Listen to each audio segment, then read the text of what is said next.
أتوقع خسارة المغرب ضد أمريكا لأقل من 20 سنة في ربع كأس العالم، لأن ما وصل إليه المغرب يعتبر حظ فقط، وقوة منتخب أمريكا ستجعل المغرب تخسر في اللقاء. لذلك أتوقع فوز منتخب أمريكا على المغرب. أتمنى المنتخب الولايات المتحدة يمشي إلى الدور النصف النهائي، أتمنى يمشي للنهاية، ربما يقابل الأرجنتين. اليوم راح نشوفوا خسارة المنتخب المغربي، الأفضلية من جهة أمريكا. المنتخب الولايات المتحدة يعني تنظيم محكم، يعرف الكرة جيدا، وشفنا كيفاش يلحق المنتخب الولايات المتحدة يبقى واحد من أفضل في العالم. المنتخب المغربي سيواجه المنتخب الولايات المتحدة الأمريكية. المنتخب الأمريكي قوي في كل الخطوط، حارس مرمى من أحسن الحراس في العالم، دفاع، وسط ميدان، هجوم، يسجل يمد تمريرات حاسمة. هما عندهم اللعب التقني والخشونة ما مش سهلين. أظن من المقابلة راح تكون صعيبة. الأفضلية بالك الناس يشوفها بزاف من جهة الأمريكا، ولكن المقابلة راح تكون خشينة، وكما يقول لك اللعب الاندفاع البدني كما قال سفيان. منتخب كبير بلاعبيه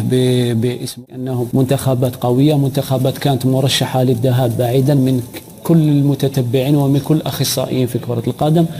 نشوفه هنا يعني الله أمام حتمية أنه يقدم مباراة كبيرة ضد المنتخب المغربي، أو يعني تسأل أي أحد تقول بالمنتخب المغربي يفوز على الأمريكان يقول لك لا مش ممكن، لكن حقيقة كرة القدم هذه هي لازم يتقبلها المنتخب المغربي. أو لي ماروكان بونسك مازالوا بعد ظهروا بمستوى أقل، ليس هذا هو المستوى المعهود. أو لي ماروكان في لاكوب دي موند نشوف لك لي ماروكان دون اون كوب دي موند افيك سو نيفو، عهدونا يلعبوا بمستويات. الجزائر زيرو فورماسيون او نيفو دي جون. علاش نقول لك زيرو فورماسيون او نيفو دي جون؟ ديجا لي مويان تاع الانفراستركتور ما كاش، سي فو واش راهم يقولوا.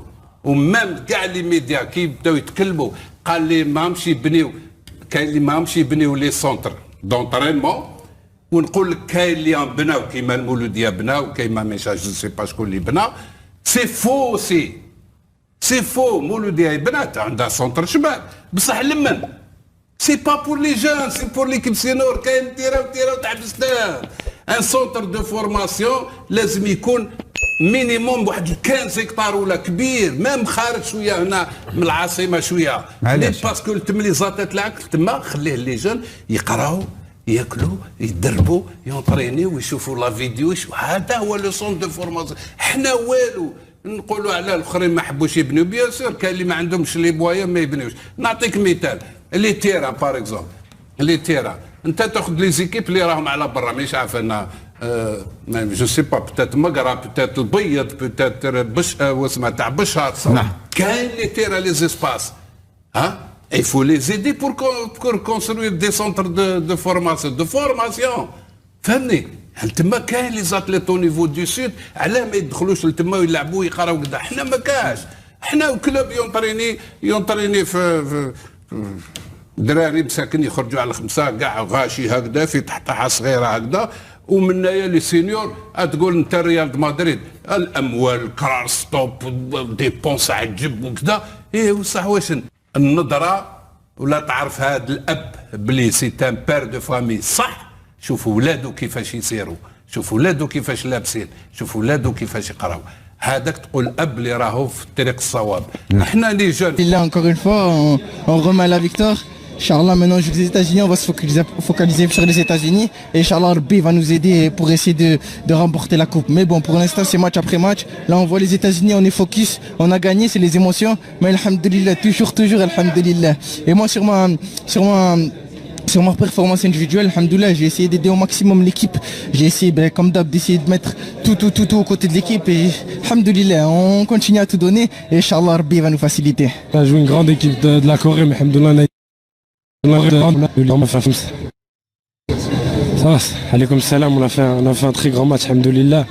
On a joué une grande équipe de la Corée, mais alhamdoulilah, on a été très solide. Une équipe, une famille, content, alhamdoulilah, on sait qu'on va jouer les États-Unis, ça va être une grande équipe, Inch'Allah, et on va faire le maximum pour aller en demi, en finale, Inch'Allah, et de rendre heureux le peuple, parce qu'il n'y a que ça qui compte. Et voilà, alhamdoulilah, dima Maghreb. كما كتشاهدوا معنا احنا الحمد لله دخلنا التيران، درنا داكشي اللي علينا، درنا التعليمات ديال الكوتش.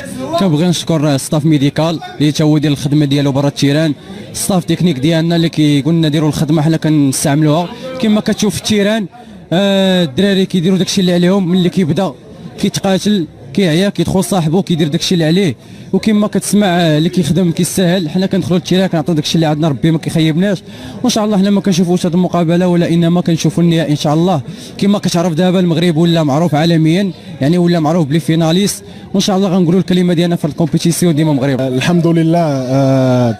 التأهل هذا ما جاش بالساهل، كاملين خدمنا عليه، الدراري تقاتلوا،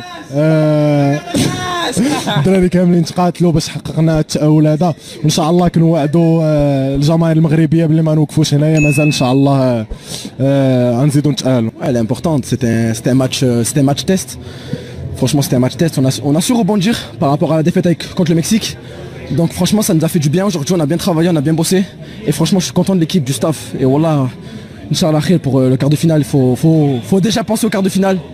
Et franchement, je suis content et j'espère qu'on a fait plaisir à tout le peuple marocain. On équipe اللي يديروا البلوك با في الماتش كامله ماشي سهل، ولكن مزيان. حنا كون عرفنا يكون شي قاصح الماتش، دونك مزيان ربحنا في الدقيقه الاخر، ولكن مزيان بور لا بريباراسيون بور لا كوب دافريك. علاش بزاف ديال لي زيكيب غايجيو عندنا وغايديروا بلوك با، وغايكونوا بزاف ديال الماتشات بحال هكا. دونك بور لا اللي حسب لي انا بور لا بريباراسيون بور لا كوب دافريك. دونك اول حاجه هذه مباراه اعداديه لنا، الحمد لله انتصرنا الماتش 15 على التوالي. نتمنوا نبقاو على هاد سلسله الانتصارات اللي تعطينا واحد الدفعه معنويه. كي قلتي ما كناش اليوم مكونسونطري 100%، خصوصا في الشوط الاول جاونا فرص ما استغليناهاش. نتمنوا ان شاء الله نشتغلوا على الجانب الهجومي، ونتمنوا ان شاء الله نساعدوا الجماهير المغربيه دائما اللي كتساندنا في السراء والضراء. والحمد لله هادشي كيعطينا واحد الدفعه معنويه. مع اقتراب الجوله العاشره والاخيره من تصفيات افريقيا المؤهله الى كاس العالم 2026، بدات الملامح القوه الكروية الكبرى في القارة تتضح، سواء على مستوى الهجومي أو الدفاعي، في ظل المنافسة المحترمة بين المنتخبات على بطاقة التأهل إلى العرس العالمي. وينفرد المنتخب المغربي بكونه الوحيد الذي حقق حتى الآن العلامة الكاملة بالفوز بكل مبارياته.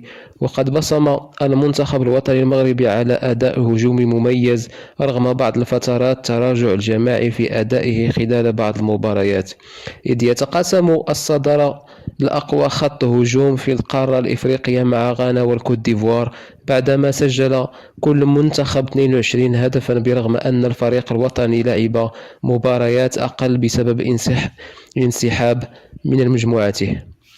أما على الصعيد الدفاع فقد تألق المنتخب التونسي والإيفواري بصلابة لافتة، حيث حافظ كلاهما على نظافة شباكه في جميع المباريات التسع.